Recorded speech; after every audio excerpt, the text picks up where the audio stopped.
I hope that we've got plenty of questions, and I think that somebody tells me that Andy Keane Downs might have a question. So let's go. You've been introduced already, Andy. Oh, yes, thank you. Thanks, Javed. That's the second time in 24 hours I've been accused of being the chief executive of Parents and Children Together.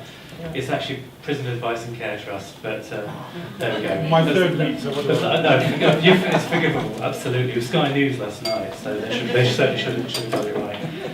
I'm absolutely, as you'd expect, thoroughly delighted that Barnardo's have launched this campaign, and I agree with every single word that I've heard today, so that's wonderful. The Families Left Behind element of the campaign that you put your force behind, as you know, has been around for a while. There's been several of us battling this. It feels like the cavalry's arrived now, so that's great.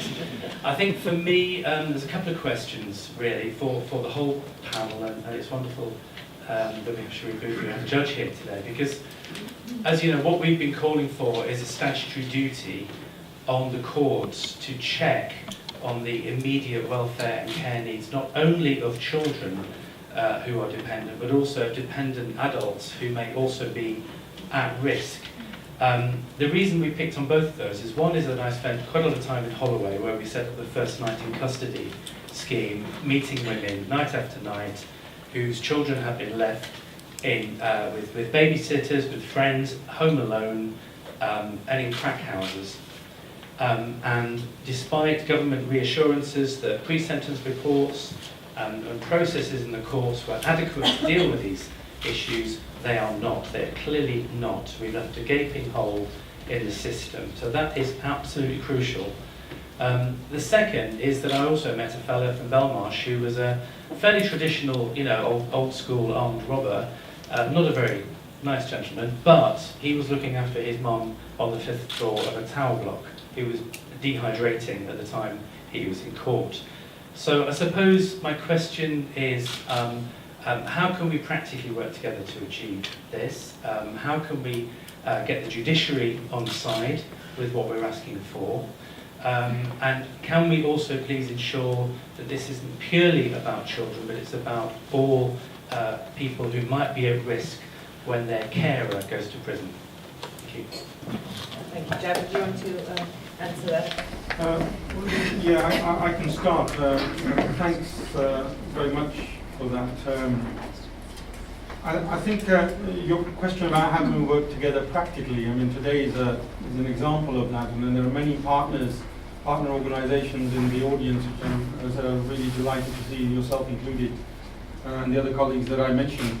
I think it's really important for an organisation like Barnardo's, given its scale, its breadth, its history, credibility, brand, and so on, to play a leading role within this. That doesn't mean we can do it on our own. It's so important that we stand together on major issues like this, and that has many, many benefits. It has many benefits for policymakers, for government. We're putting a call out to today to recognise that this isn't one organisation that's asking for this. It isn't one group of people who've experienced the pain that we've been talking about on behalf of children, but it's a whole suite of organisations that in their own way, over many, many years, like you've been doing yourself, have experienced that, have seen the problems firsthand, and that it's a collective call. And so the policymakers need to not simply give us platitudes about how they're thinking about doing something, as you mentioned yourself, but very practically respond to us about how statutorily responsibilities are going to be put in place. And I can certainly give you a commitment tonight from Barnardo's that we will not flinch from that responsibility in working with you and others. Well, thank you for that. May I say, actually, I've been to that First Night in Custody scheme in Holloway Prison, and it opened my eyes, because you sentence somebody and you think, well, somebody's obviously warned them that they're likely to go to prison, surely, but so many people are in denial about what's happened. You saw that, didn't you, on your film too? No, it's not really going to happen. I'm innocent, or they won't send me to prison because I've got children. All of these things, and then of course the impact is devastating. And we can't just allow that to go as a glaring gap, because and not do something about it. I'm sure of that. No, we need some more questions. The lady there.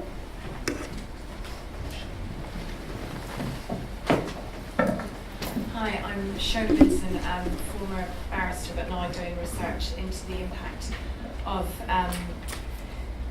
maternal imprisonment on children and how judges are dealing with that in sentencing. And my question was to do with what you're calling for, just for some more clarification, because you talk about child impact assessments, and you were mentioning those as well, Laura. And I know that there are, I guess I agree with everything you're saying, and it's fantastic and it's great to hear. Just put that ahead of everything, and a few of you know me and you know that's where I'm at.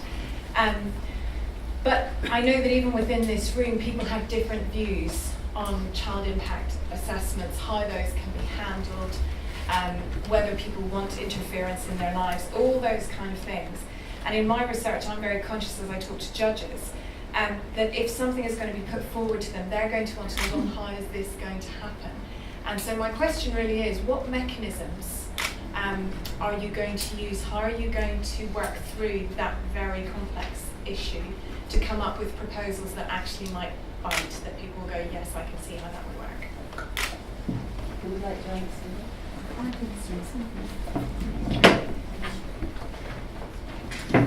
I think the first thing is to say is that not every child of an imprisoned parent needs an intervention or is vulnerable or is at risk.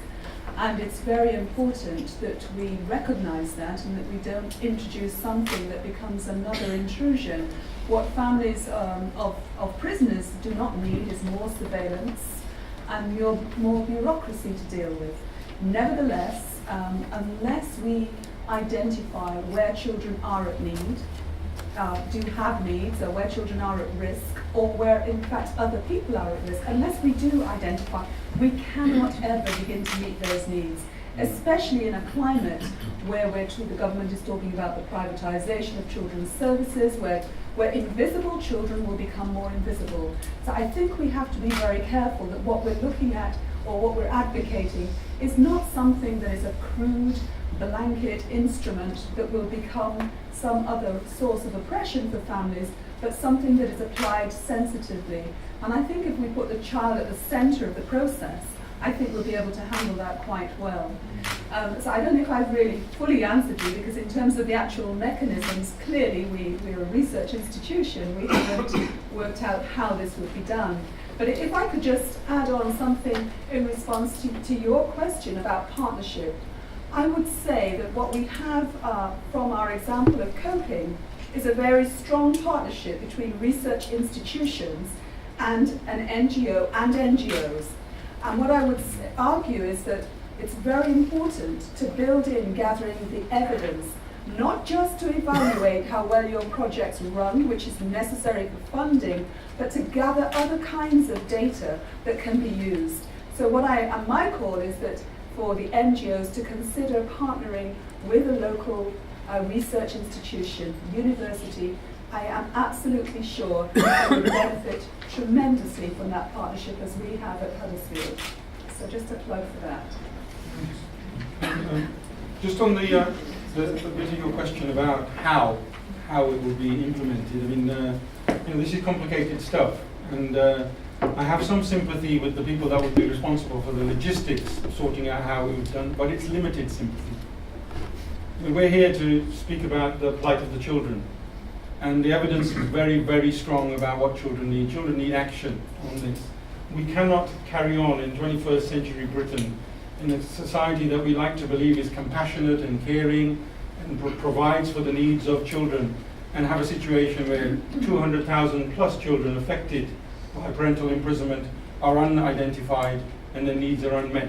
So I have limited sympathy with the people that will have to sort out the logistics, but they will have to sort it out, because we're not going to let up until they do. So let's see, there's a gentleman at the back there with a grey suit. Well, in fact, maybe two gentlemen there, they can find out between. I don't know if it would be possible for maybe me to ask my question and then if that's John Brown from the NSPCC, and what a fantastic campaign. It's absolutely brilliant, and it's critical work, I think, really, work with with prisoners and their families, and ensuring that there are better outcomes for children and for their families. My question, I guess, was about the sharp end and about that problematic area of the certain number of prisoners that get sentenced to custody for sexual offences against children, for offences of domestic violence, domestic abuse, where contact with children then becomes problematic. I'd really be interested to hear how Barnardo's have managed that, what needs to be taken into account in those challenging situations where a father, for example, is sentenced to custody for domestic abuse or for sexual offences against children, not necessarily against children within the family, but where clearly there's an element of risk there that needs to be taken into account. I think Laura's clearly the person to answer that. We had this conversation earlier. We did. In Wales, we're currently working with a number of families where there has been a sexual offence within the family, not necessarily, as you said, on the children within the family. So what we have been able to do is to work to support prisons who don't necessarily know what they can do for families, where they've just put a blanket block on any visits from children without knowing whether or not they can do that or if they should be doing that. So we've been able to help that. With some children, we've been able to help them to have telephone contact with their dads. And in Park Prison, there are a specific visits time for sex offenders from their family, if the family haven't had that sexual offence within that family. So that it can be done.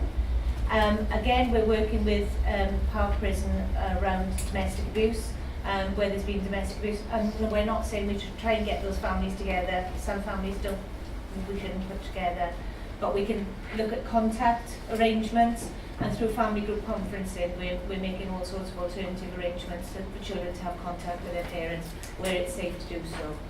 But one of our main roles there is supporting other services in what they need to do, because social services often back off at that time if there's been a sexual offence because they're scared of what they can do and what they can't do. So it's about supporting other services as well. I think when we were talking, weren't we, about that particular family I met there, and the boy and the girl had quite different views. The boy didn't want to see his father ever again. His daughter did want to see her father, but now he's been sentenced. Basically, though she was having some limited contact with him, that's all. It's all stopped, and that's causing her a lot of distress. And what we were talking about is actually we need to see what the children want, don't we? And manage that. If the children do want some sort of contact, it needs to be managed carefully, of course. But we ought to at least listen to the children and see if we can, in some way, respect their wishes, rather than just say, "Well, sorry, that's the end of it." I think since you said, can the person next to you ask the question, why not? Thank you, Sherry. Paul Ringer, Director of Children's Services at the children's charity Spurgeons. I was going to trumpet that very point, actually, about being child-centred. We currently run the contract in London prisons for visitor centre services, and the 2 points I'd want to make and get a reaction on are really about being child-centred and being responsive to children, and actually being around in the environment to informally pick up on concerns. Unfortunately, what I would agree with is that actually some children don't require an intensive intervention and local government kind of interference in their lives. That said, at the opposite end of the spectrum, we're quite used to picking up on very sharp-end child protection and safeguarding issues through being a friendly face in that environment. So I just want to underline that point about being child-centred, but also realistic about some of these children are in very desperate situations and they are troubled families.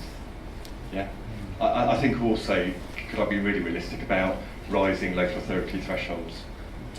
When we try to refer cases to local authority, same for Childline with John, actually we're knocking on a fairly closed door right now, and that's not good. So the lady here, I mean, I'm not sure that anyone wants to comment. I mean, it's self-evident that resources are a real problem, aren't they? And I don't need a microphone, I've got quite a loud voice. My name's Lorna Brooks, I'm from PSS, which is Person Shaped Support. It's an organisation that's right across the UK, but we are predominantly working in Merseyside at the moment. I've been directly running a project directly for children with parents in prison for 6-7 years now. what I'd like to say is that we support that threshold issue with social services because 75% of our referrals come directly from social services, and so therefore we're picking up face-to-face family work in the community.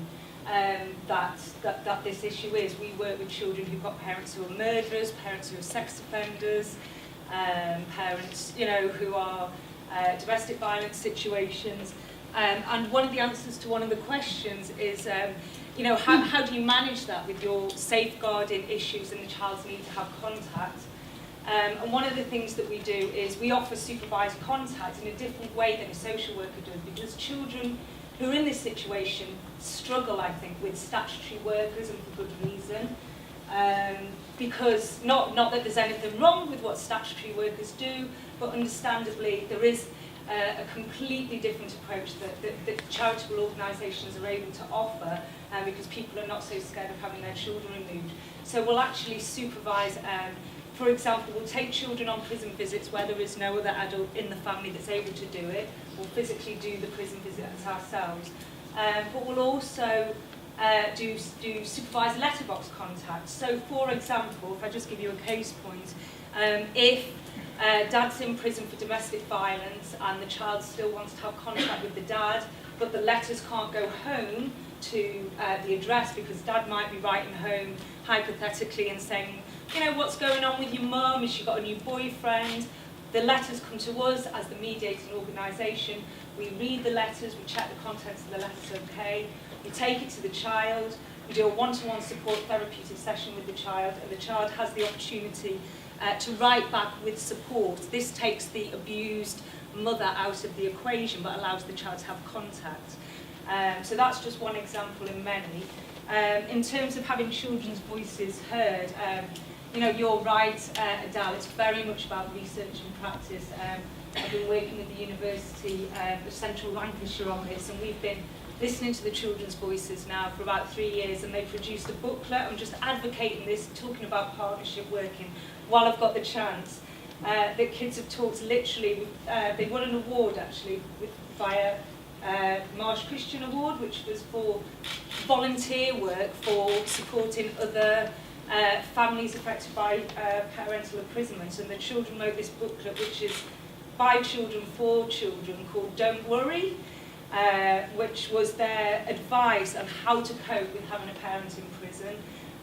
It's just one example of the work that's sort of from the ground, from the children's voices. A lot of our children actually contributed to coping, as did the families. So I think my point I'm trying to make is that for 6-7 years now we've very much been doing the kind of things that you're recommending as an organisation. You do have a much higher profile as an organisation. Barnardo's is known, PSS is not known or not well known as it would like to be. And I think I'm just here really to represent the organisation, to say that we are working with people, not in prison settings actually, but in the community. Our work is conducted in people's living rooms, in people's houses, because some people who are affected by this situation do not want anything to do with the prison setting. So I think community, physically in the community-based work is important. So I look forward to having a healthy, more productive partnership with Barnardo's, I'd like to say. But we're very much picking up on that issue that social services are already over what can I say, what's the word? Stretched, thank you. So let's take another. There's a gentleman there, there's a red jacket, and there's is it a lady? That person's there. Yes, it is a lady. I know what she is. So I think the lady's nearer, so she can go first. Then just take them. I'm Pam Hibbert. I'm from the National Association for Youth Justice, and also a member of the Standing Committee for Youth Justice. So my interest is perhaps not unsurprisingly those who are under 18 in the criminal justice system, including those in custody. So I have 2 points, two questions. One is, there are a number of under 18 young men in prison who are already parents. They're often partners of the most vulnerable mothers. So I'd be interested in knowing whether you have the means of identifying and targeting those particular children And I was picking up on Javed's point about intergenerational offending and trying to break that cycle. And the second one is just really a brief point, which is around, I'm really pleased that Barnardo's have picked up on the risk factor of, having a parent in prison as a risk factor for children offending. So is having a sibling in prison. So will your work also take that into account? I mean, they're good points. Would you like? Yeah, sorry, I can't see you. Through HMP Park is also a YOI, and so we're working with some of the young offenders there who are already dads. So we're working to support their partners in the community and their contact with their children. We're also supporting some who are on in the YOI and their dads are on the family intervention wing, so we're supporting them with their communication and the transition into the adult wing. I'm sorry, your second point was about the community, I think. It's about siblings, that it's another risk factor having a sibling in prison. Well, we started. There are certainly examples of young people wanting to emulate their older brother or in many ways. So it's whether you're looking at that. When we started the community support service, we were very clear that it was about parental offending, but we soon realised that we had to widen that, and we're now working with siblings. So yeah, we're working with siblings through our community support service. The gentleman there. Hi, I'm John Viney. I'm on the Independent Monitoring Board of Cardiff Prison. We go in and visit prisoners to make sure their needs are taken care of as best we can, but I also serve as a magistrate in Bridgend, so sometimes I also send people into prison. 2 points really. It came out in the presentations that when warrants are signed, sometimes arrests are made, and it can be very traumatic, and obviously it can be. What normally happens when a warrant is signed is that the magistrate or judge has to ask, are there any vulnerable adults? Are there any children? And if so, are arrangements being made so that when that arrest is being done, that there is some support there? Now, I don't know what more can be done, so I just leave that with you. The second point is there not an argument then when sentencing, of course we don't know what the sentence is going to be till almost on the day. Is there not a case to have multi-agency groups within the court so that whatever the circumstances, it may not even be a prison, there are always needs of people who get sentenced. Is there not an argument to have multi-agency people within the court system so that there and then, whatever the problem, it can be handled? I'm happy to take can I just take on your second point? We have a service in Northern Ireland that's been going for about 10 years now that works in partnership with NIACRO and the Quakers, who are based in the court, and when somebody is given a custodial sentence, their family is given a leaflet and told about the service, and at that time they're very unlikely to want to take up any service because they don't think they need one, or they're too chaotic to even think about it. But that's then followed up with contact a couple of days later, and that service has been providing direct support from court to families who's got a family member who's been given a custodial. So we've got some really good examples of that. Unfortunately, we haven't been able to roll that out through funding. So we have got good practice examples that we could utilise. And I think Yes, I just wanted to respond to your point that this is a question regarding arrest, that this is a question that is already asked. Our study found that for children who had witnessed a parent being arrested, it does seem that the information that may have been given at the point of signing a warrant had not been communicated effectively through to the police service. So it may be an issue of communication, and clearly it's about making sure that the monitoring of existing systems, where they are in place, that we don't duplicate by advocating for more systems, but the monitoring of their implementation is more effective. The second point is really just to support something that Laura said. While there is a need for greater attention to the moment of sentencing, and I talked about different moments where children are impacted, but often families are very traumatized and adults are traumatized at that point and are very unaware at that point as to what the impact on their family will be, on their children will be, and it really is important to make sure that any information is given is followed up in the way that Laura has suggested. And then my final point refers to a question that was asked by a gentleman regarding contact.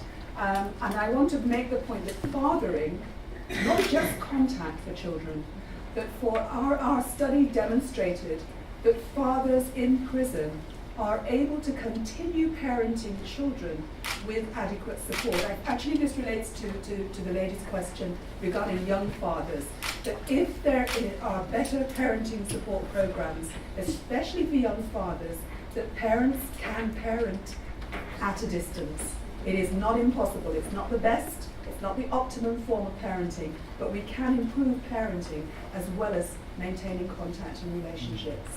I think when I was at the prison, actually, the prisoners would rewards, and one of them was the father who was actually reading to his child at night before he went to bed, a bedtime story, because they had earned enough credits to actually make that possible. With modern technology, lots of things can be possible. But I'm conscious that we have to wind this up, and then there's some time for networking and discussion.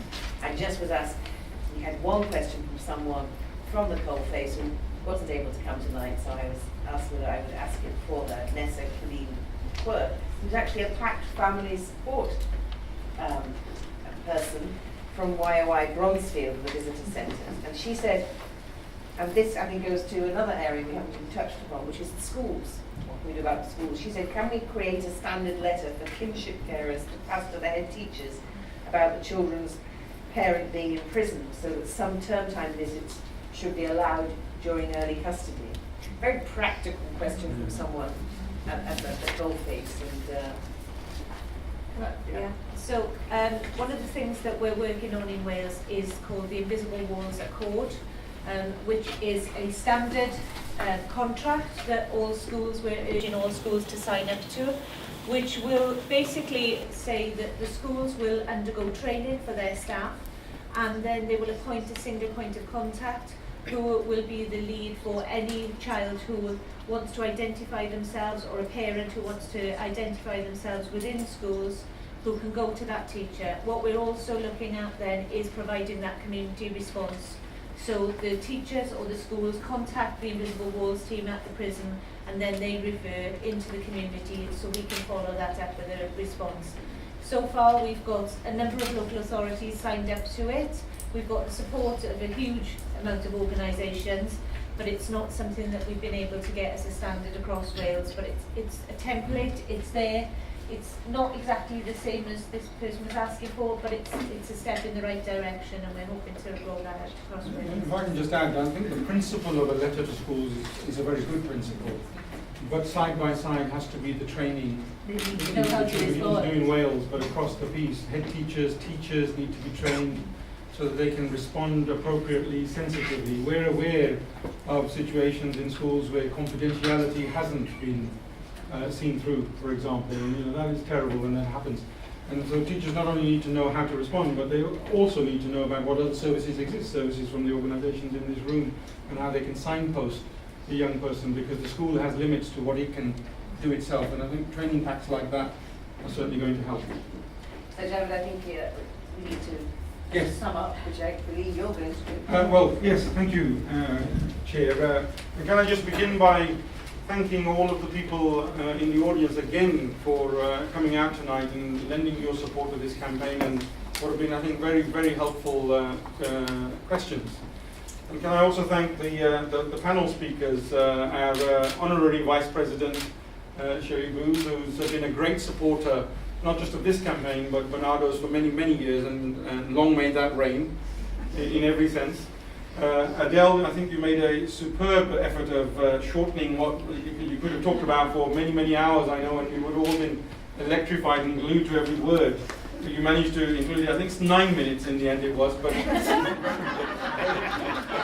was counting. But very powerful, and I'm sure there are many people in the audience that want to hear more about the outcomes of that study, and we'll give you a chance in a moment to network with them. And our expert on the panel, the real expert, the people who do the real work from the front line of organisations like Barnardo's and all the others that are represented here, these people like Laura really make the greatest difference day in, day out. And Sherry and I have both seen her in action in what she does in South Wales. And all we need to do is help you multiply many times over across the whole of this nation to make the kind of difference that we need to make. But this is a hugely important campaign. Today is the beginning of a conversation. This isn't the end, this is just the start. And many of the questions that you've been asking, the answers will evolve. They will develop. We're already in conversation with government at a high level. We're speaking to the policymakers, the thinkers, those that can have influence on the future. The response so far has been positive. The door is open. People want to discuss this. There's no kind of challenge about convincing them that there is a need to do something. What that something will be, how it's going to be organized and so on, we have a responsibility within that as well to help the policy thinkers work that through and see how it can make the maximum difference. My message again to all of you is let's work together on this. Let's not leave it to a few of the organizations in the room, but let's all join hands, lock arms, stand together and make the difference for the children that need us to do it for them and do it quickly. There are some drinks, I think, in the other room there. Everybody registered earlier on, so please stay. Do enjoy those refreshments and network. Thank you very much for coming.